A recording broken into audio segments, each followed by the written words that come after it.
मित्रों, सभी को नमस्कार। सभी लोग जानते हैं कि मेरा नाम मनोज टिबड़ेवाल आकाश है और मैं मूल रूप से उत्तर प्रदेश के महाराजगंज जिला मुख्यालय का निवासी हूं। आप सभी के बीच का हूं, भाई हूं, बड़ा भाई हूं, साथी हूं, दोस्त हूं। मैं पहली बार अपने जीवन में कोई प्रेस वार्ता कर रहा हूं। मैं कभी नहीं चाहता था कि ऐसा कोई मौका आए जिसमें मुझे स्वयं प्रेस वार्ता करनी पड़े, क्योंकि मैं अब तक हमेशा एक पत्रकार के रूप में प्रेस वार्ता को कवर करता रहा हूं। मैं पहले कुछ चीजें हैं जिसको मैं पढ़ के सिलसिलेवार बता दे रहा हूं, फिर आपके जो सवाल जवाब होंगे हम लेंगे। सुप्रीम कोर्ट में याचिकाकर्ता वरिष्ठ पत्रकार मनोज टिबड़ेवाल आकाश की पत्रकार वार्ता। गैर कानूनी ध्वस्तीकरण के आरोपी IAS, IPS, PCS, PPS, national highway, PWD के इंजीनियरों, नगर पालिका के EO, पुलिस इंस्पेक्टरों, सब इंस्पेक्टरों, LIU इंस्पेक्टरों तथा Mahakaleshwar infrastructure private limited company के मालिकों, ठेकेदारों सहित 26 लोगों के खिलाफ आजीवन कारावास की धाराओं में दर्ज हुई FIR के संबंध में यह मैं प्रेस वार्ता कर रहा हूं, जो कल रात में महाराजगंज कोतवाली थाने में दर्ज की गई है। हम सभी 21वीं शताब्दी में इसमें जी रहे हैं। क्या हम कभी सपने में इस बात को सोच सकते हैं कि हम और आप अपने घर के अंदर बैठे हों और अचानक हमारे और आपके घर के अंदर पुलिस वाले बिना परमिशन, बिना वारंट के घुस जाएं और घर के सभी महिला पुरुष सदस्यों को जबरदस्ती बाहर खींचकर निकाल दें? बिना वारंट पुलिस घुसती है। 13 सितंबर 2019 को महाराजगंज स्थित मेरे पैतृक घर में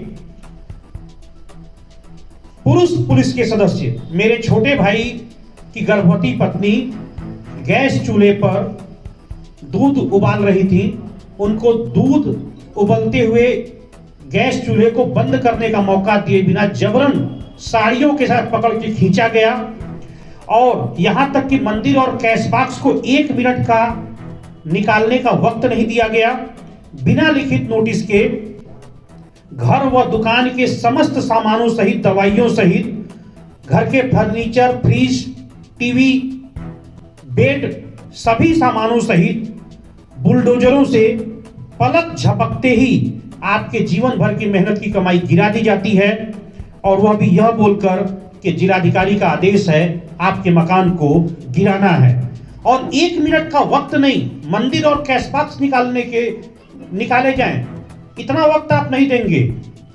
मानवता को शर्मसार करने वाला तथा देश के संविधान व लोकतंत्र की धज्जियां उड़ाने वाला यह बर्बर हादसा, अमानवीय जुल्म और अत्याचार और गैर संवैधानिक कृत्य मेरे व मेरे परिवार के साथ 13 सितंबर 2019 को दोपहर 2 बजे महाराजगंज जिले के तत्कालीन जिलाधिकारी अमरनाथ उपाध्याय ने अपने साथी पुलिस व प्रशासनिक अफसरों के साथ मिलकर किया।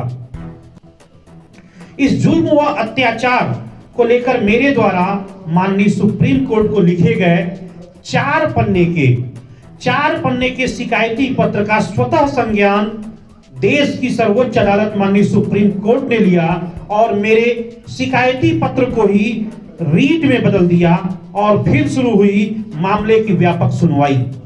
इस मामले में लंबी अदालती लड़ाई के बाद दिनांक 6 नवंबर 2024 को माननीय सुप्रीम कोर्ट के मुख्य न्यायाधीश डॉक्टर DY चंद्रचूड़ के नेतृत्व वाली 3 सदस्यीय खंडपीठ ने एक ऐतिहासिक फैसला दिया। इसमें माननीय सुप्रीम कोर्ट ने मेरे पैतृक मकान को गैर विधिक तरीके से गिराने के लिए अफसरों को पूर्ण रूप से दोषी पाया और कहा कि मनोज टिबड़ेवाल आकाश का मकान पूरी तरह से जायज था। इसके बाद गैर कानूनी तरीके से पैतृक मकान को ध्वस्त कर दिया गया था, जो पूरी तरह असंवैधानिक कृत्य है।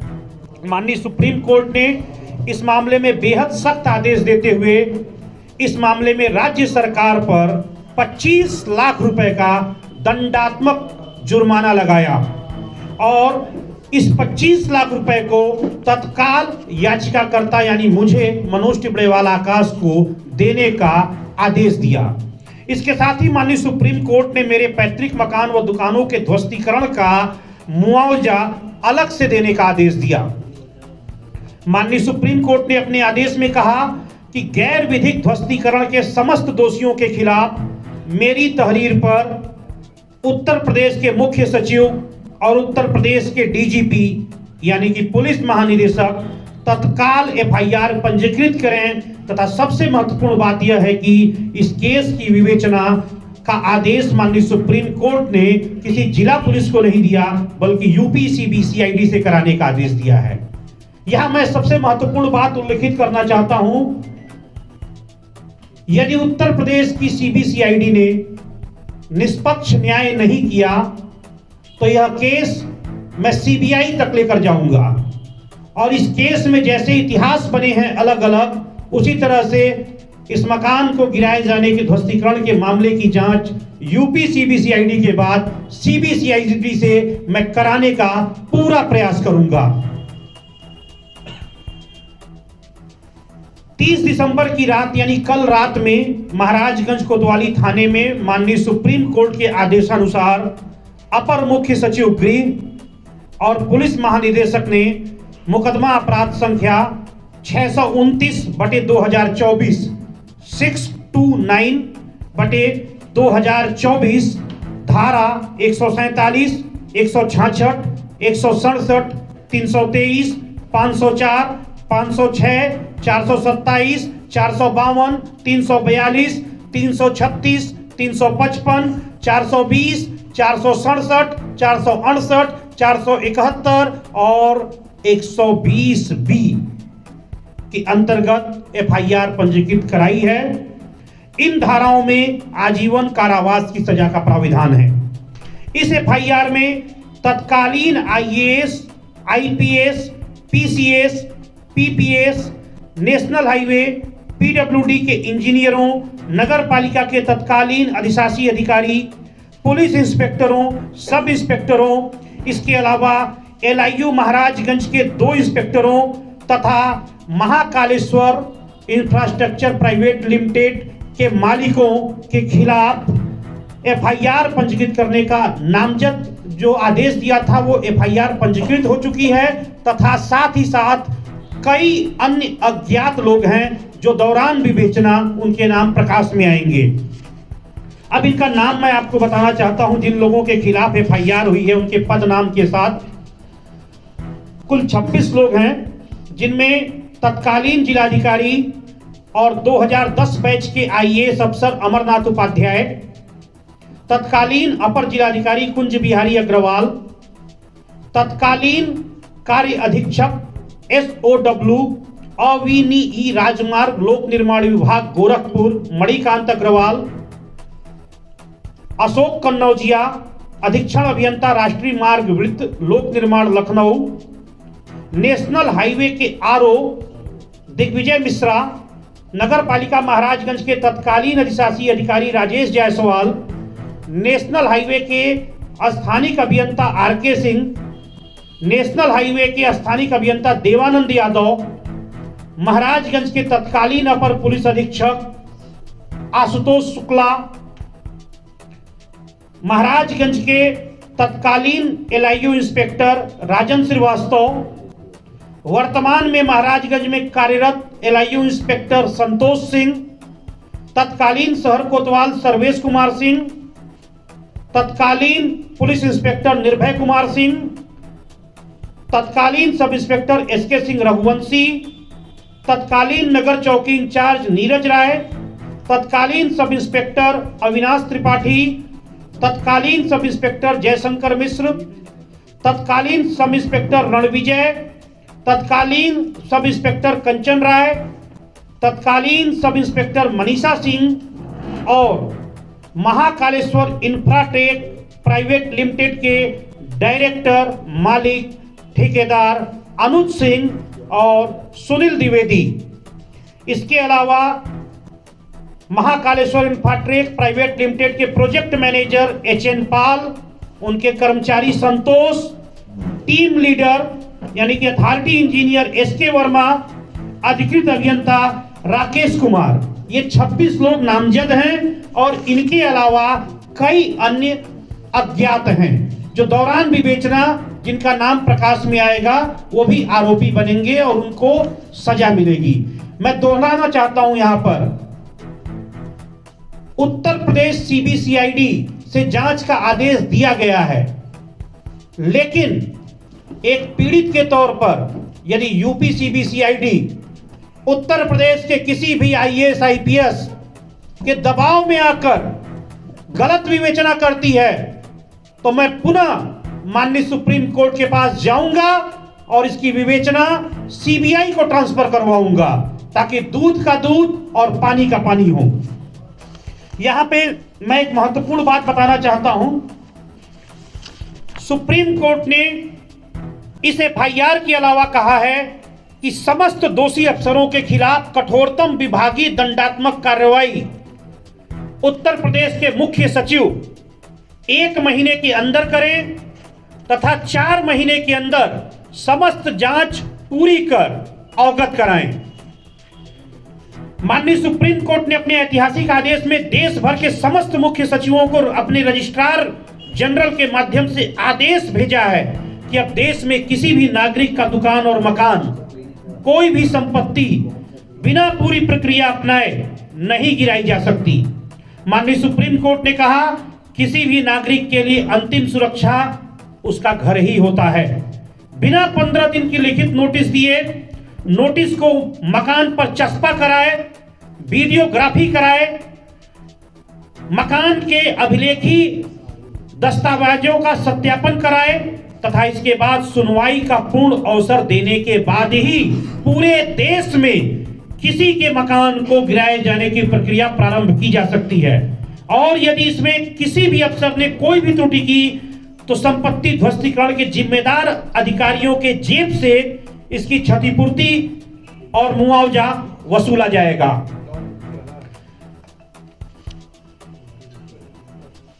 मेरी पूरी कोशिश रहेगी कानून के मुताबिक, देश में कानून का राज है और कानून के मुताबिक इन सभी दोषियों को कठोर से कठोर सजा मिले।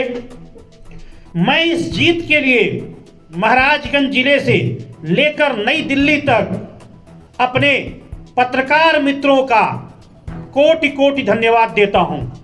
अगर महाराजगंज जिले से नई दिल्ली तक पत्रकार साथियों ने, मेरे शुभचिंतकों ने, मेरे मित्रों ने, माननीय राष्ट्रीय मानव अधिकार आयोग ने और माननीय सुप्रीम कोर्ट ने सच का साथ नहीं दिया होता तो मैं यह लड़ाई नहीं लड़ सकता था, क्योंकि मैं जिनके खिलाफ लड़ाई लड़ रहा हूं वे बेहद ताकतवर लोग हैं और वर्तमान में सिटिंग आईएएस आईपीएस हैं।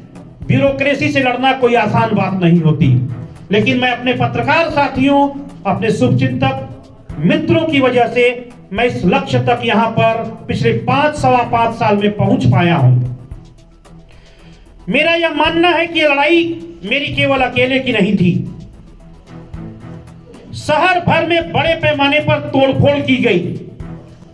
मैंने कोई बताने को तैयार नहीं कि क्या आंकड़ा है।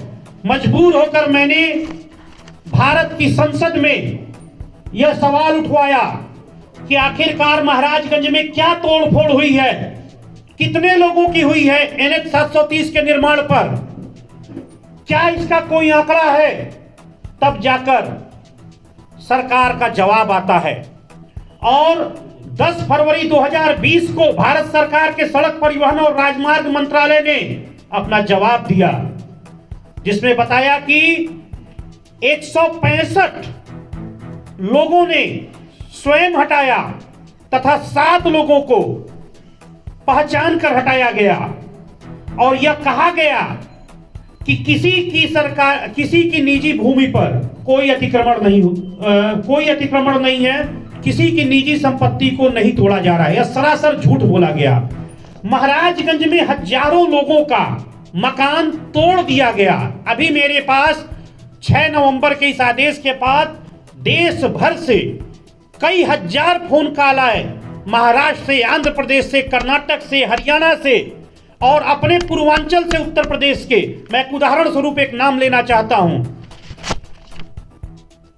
फरिंदा से कैंपियरगंज की तरफ जाने पर कैंपियरगंज में एक जायसवाल जी हैं, संभवतः रणवीर जायसवाल या रणधीर जायसवाल है, उनका जेके टायर का कोई शोरूम था।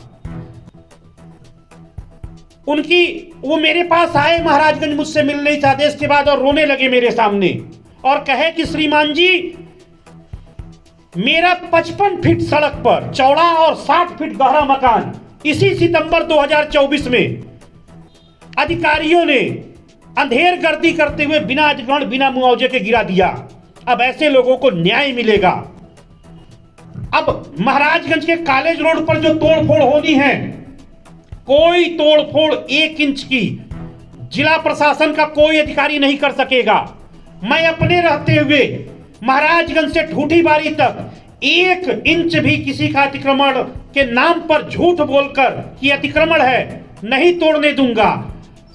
सबसे पहले किसी भी व्यक्ति की जमीन यदि लेनी है तो अभिलेखी सत्यापन करके उसका मुआवजा दिया जाएगा, अधिग्रहण किया जाएगा, फिर ही तोड़ सकते हैं।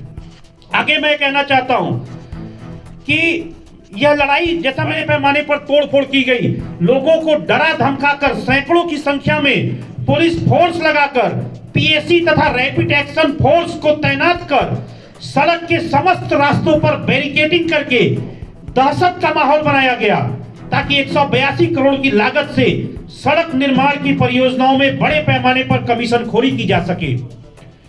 शहर के हजारों लोगों को डरा धमकाकर खुद मकान तोड़ने पर मजबूर कर दिया गया और किसी को भी 1 रुपए का मुआवजा नहीं दिया गया। आखिर क्यों? मैंने अपना मकान प्रशासन से आतंकित होकर नहीं तोड़ा तो जबरन बुलडोजरों से ध्वस्त करा दिया गया। जिन सैकड़ों लोगों के मकान आतंकित कर स्वयं तोड़ने पर मजबूर किया गया, उनमें से कई लोगों की मौत सदमे व हार्ट अटैक की वजह से हो गई। इन मौतों का जिम्मेदार कौन है? यह बड़ा सवाल है। शहर के मुख्य कस्बे के बाजार को समाप्त कर दिया गया। क्यों? सबसे बड़ा सवाल यह है कि महाविकास योजना में स्वीकृत जनपद मुख्यालय के बाईपास को बनाने की बजाय शहर के बीचों बीच से हाईवे क्यों निकाला गया? इंडियन रोड कांग्रेस की गाइडलाइंस है, सड़क निर्माण एवं परिवहन मंत्रालय के अधीन आने वाली संस्था इंडियन रोड कांग्रेस की गाइडलाइंस है कि किसी भी कस्बे के बीच से हाईवे नहीं निकाला जा सकता। फिर भी किसने और क्यों एक बड़ा षड्यंत्र सिर्फ कमीशन खोरी के लिए रचा और शहर के बीचों बीच से हाईवे निकाल दिया गया जबरदस्ती।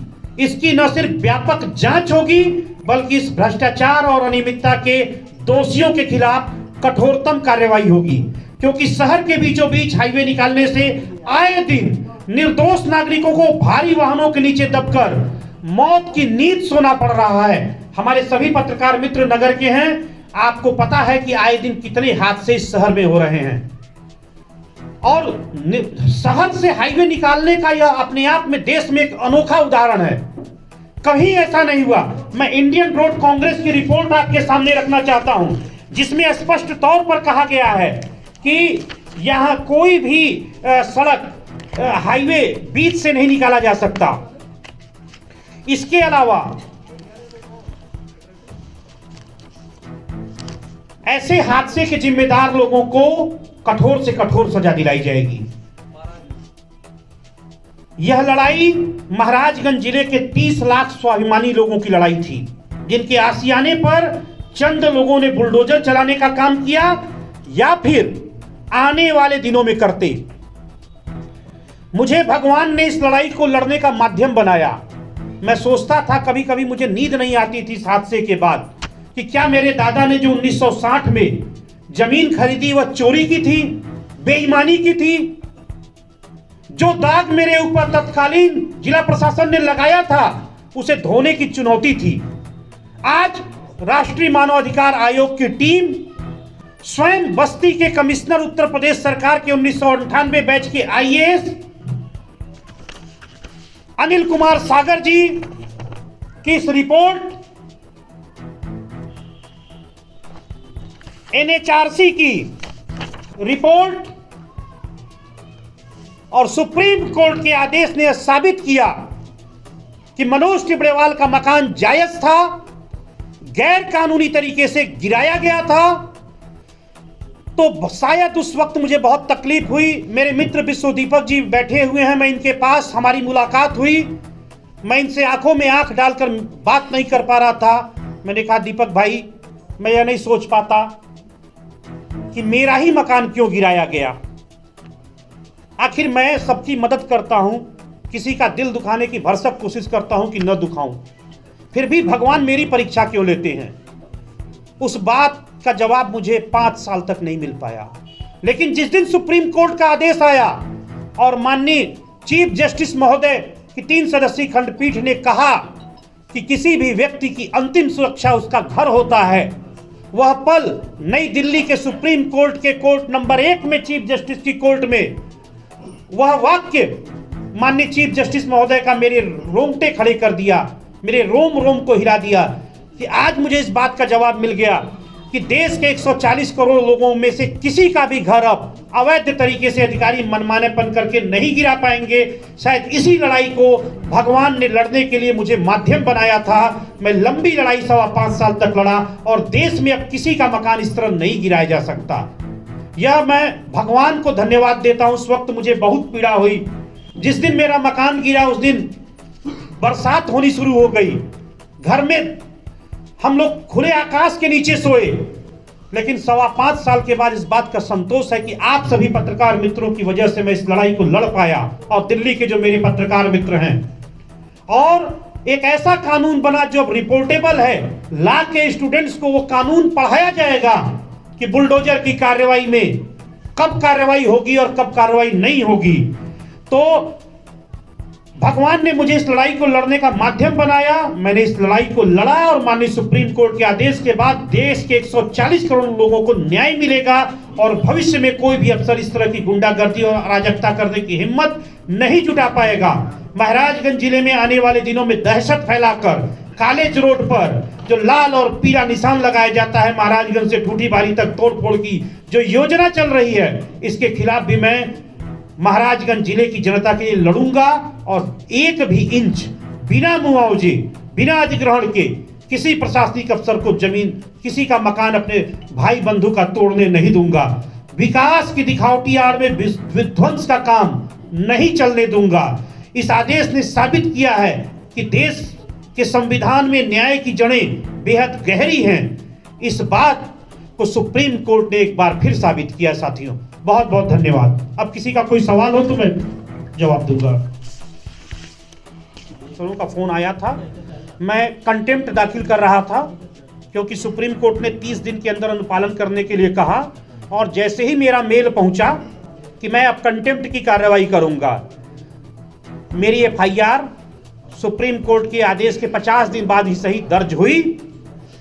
मुआवजे की कार्रवाई कंप्लीट हो गई है और मैं माननीय सुप्रीम कोर्ट का, राष्ट्रीय मानवाधिकार आयोग का, अपने शुभचिंतकों का, मित्रों का और पत्रकारों का बहुत आभारी हूं कि जिनकी लड़ाई की वजह से मैं यहां पर पहुंचा। और एक बार पुनः स्पष्ट करता हूं आप सभी के माध्यम से कि यह लड़ाई आसान नहीं थी। इतना दहशत फैलाया गया कि मेरे साथ मेरे समाज के लोग खड़ा होना चाहते थे, लेकिन वह प्रशासनिक आतंक व भय के बाद की वजह से 13 सितंबर 2019 के बाद से मेरे पास आने से डरने लगे कि अगर मैं मनोज टिब्रेवाल के पास चला जाऊंगा, इनके परिवार से मिलने चला जाऊंगा तो मेरे ऊपर FIR हो जाएगी।